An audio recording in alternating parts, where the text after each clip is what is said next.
নমস্কার সবাইকে। তো আজকে আমার হাতে আছে একটা অ্যান্টিবায়োটিক, যে অ্যান্টিবায়োটিক খাওয়ার ক্ষেত্রে আমরা বাচ্চাদেরকে খাওয়ানোর সময় বিশেষ কিছু ভুল করে থাকি, এবং এই ভুলের কারণে আমাদের বাচ্চারা বা আমরা নিজেরাও রোগ ব্যাধি থেকে মুক্তি পেতে অনেক বেশি সময় লাগে, বা আমরা কখনো ডক্টরকে দোষারোপ করে থাকি যে এই ডক্টরের মেডিসিনে তো কোনো কাজই করছে না, তাহলে আমরা ডক্টর শিফট করে নিই। কিন্তু ভুলটা যে আমরা করছি সেটা আমরা বুঝতে পারি না। তো কি সেই ভুল, এবং অ্যান্টিবায়োটিক খাওয়ার ক্ষেত্রে আমাদের কোন জিনিসে বিশেষ ধ্যান রাখতে হবে, সেটাই আজকের ভিডিওর মেইন টপিক। তো চলেন ভিডিওটা শুরু করি। তো এই জিনিসটা বুঝতে হলে আমাদের মেডিসিনের কিছু টার্মিনোলজি বুঝতে হবে, যেমন সিমেক্স, টিমেক্স বা হাফ লাইফ। দেখেন, প্রত্যেকটা মেডিসিনের সিমেক্স থাকে, অর্থাৎ পিক প্লাজমা কনসেন্ট্রেশন, তারপর টিমেক্স থাকে। সবকিছু আমি এই ভিডিওতে ডিসকাস করব। তো চলেন আপনাদের একটা গ্রাফের মাধ্যমে বুঝাই।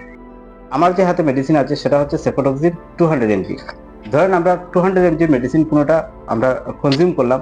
তো সেই 200 mg মেডিসিন প্রথমে কি হবে, অ্যাবজর্ব হবে, ডিস্ট্রিবিউশন হবে, মেটাবোলাইজ হবে, তারপর এক্সক্রিশন হবে, অ্যাডমি যাকে সংক্ষেপে বলে। ধরেন আমরা একটা অ্যান্টিবায়োটিক খেলাম, তারপর সেটা কি হবে, সিস্টেমিক সার্কুলেশন, অর্থাৎ আমাদের ব্লাড স্ট্রিমে সেই মেডিসিনটা যাবে। ধরুন আমরা একটা মেডিসিন খেলাম 300 mg, এই সাইডে যেটা লেখা সেটা হচ্ছে এমজি, 20 mg, 40 mg, 60 mg, এরকম করে করে 300 mg পর্যন্ত লেখা। আমি পুরোটা লিখি নাই, কারণ বোর্ডে আর জায়গা হবে না। আর এই সাইডটা হচ্ছে আওয়ার, 2 আওয়ার, 4 আওয়ার, 6 আওয়ার, এরকম করে করে 24 আওয়ার পর্যন্ত লেখা। তো যখনই আমরা একটা মেডিসিন কনজিউম করি, তো সেটা কিন্তু আমাদের ব্লাড স্ট্রিমে পৌঁছবে, কিন্তু তার জন্য একটু টাইম লাগবে। কারণ মেডিসিন খেলাম আর সেটাই যে ব্লাড স্ট্রিমে পৌঁছে যাবে এমন কোনো কথা নয়, কারণ তার আগে অনেক প্রসেস আছে। প্রথম অ্যাবজর্পশন হবে, তারপর ডিস্ট্রিবিউশন হবে, তারপর মেটাবোলাইজ হবে, তারপর এক্সক্রিশন হবে, তারপর কিছু একটা পার্সেন্টেজ আমাদের ব্লাড স্ট্রিমে পৌঁছে।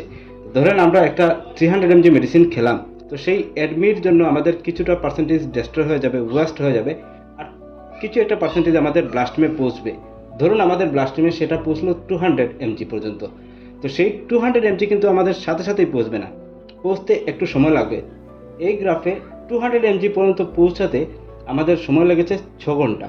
সেই 6 ঘন্টা আমাদের ম্যাক্সিমাম কনসেন্ট্রেশন পর্যন্ত পৌঁছেছে, যেটাকে আমরা সিমেক্স বলি, বা পিক প্লাজমা কনসেন্ট্রেশন সেটাকে বলা হয়। এবার 6 ঘন্টা যদি সেটার সময় লাগে, সেই 6 ঘন্টা হলো এটার টিম্যাক্স। তো টিম্যাক্সের যে 50% হবে সেটাকে বলে হাফ লাইফ। অর্থাৎ এই মেডিসিন যেটা আমরা কনজিউম করলাম সেটার টিম্যাক্স হবে 6 ঘন্টা, এবং হাফ লাইফ হবে 50%, অর্থাৎ 12 আওয়ার্স। সেই 12 আওয়ার্স পরে কিন্তু সেই মেডিসিনটা আমাদের ব্লাড স্ট্রিমে ততটা কাজ করবে না। অ্যান্টিবায়োটিক যদি আমরা খাই, তাহলে সেটা সেই প্যাথোজেনকে মারার জন্য যতটুকু কনসেন্ট্রেশনের দরকার, সেই কনসেন্ট্রেশন আমাদের ব্লাড স্ট্রিমে থাকবে না।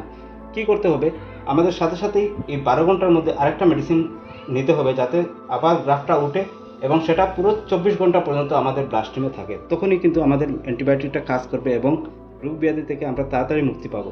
তো যখন একজন ডক্টর দেখে যে একটা মেডিসিনের হাফ লাইফ হবে 12 আওয়ার, তিনি ক্যালকুলেশন করে দেবেন যে এটা দিনে দুবার খেতে হবে। তো সকালে যদি আমরা 10টার সময় একটা অ্যান্টিবায়োটিক খাই, তো এটা খুব আবশ্যক যে আমরা রাত্রে 10টার সময় আরেকটা অ্যান্টিবায়োটিক নিয়ে নিই। তো আশা করি বোঝা গেল যে এই মেডিসিনটা ডিউরেশন মেনটেন করে, অর্থাৎ সঠিক সময়ে খাওয়াটা কত বেশি ইম্পর্টেন্ট। যদি আমরা মেডিসিনটা সঠিক সময়ে না খাই, তাহলে কিন্তু মেডিসিনটা প্রপারলি কাজ করবে না, এবং আমাদের রোগ ব্যাধি থেকে মুক্তি পেতে অনেক বেশি সময় লাগে। তো আপনারা এবং আপনাদের বাচ্চাদেরকে যখনই মেডিসিন খাওয়াবেন, সেই গ্যাপটা, সেই টাইমটা সঠিকভাবে মেনটেন করবেন। ধরেন একটা অ্যান্টিবায়োটিক বিডি ডোজ, অর্থাৎ দিনে দুবার, তাহলে যদি আপনি সকাল 10টার সময় খান, তাহলে সেটা রাত্রে ঠিক 10টার সময় খাওয়াটা খুব বেশি ইম্পর্টেন্ট। তখনই মেডিসিনটা প্রপারলি কাজ করবে। আর যদি সেটা অ্যান্টিবায়োটিক হয়, তাহলে তো বিশেষ সতর্কতা অবলম্বন করতেই হবে। তো আশা করি এই ভিডিওটা খুব বেশি ইনফরমেটিভ। যদি ভিডিওটা ভালো লাগে তাহলে একটু ফলো করে নেবেন আর একটু শেয়ার করে দেবেন। ধন্যবাদ।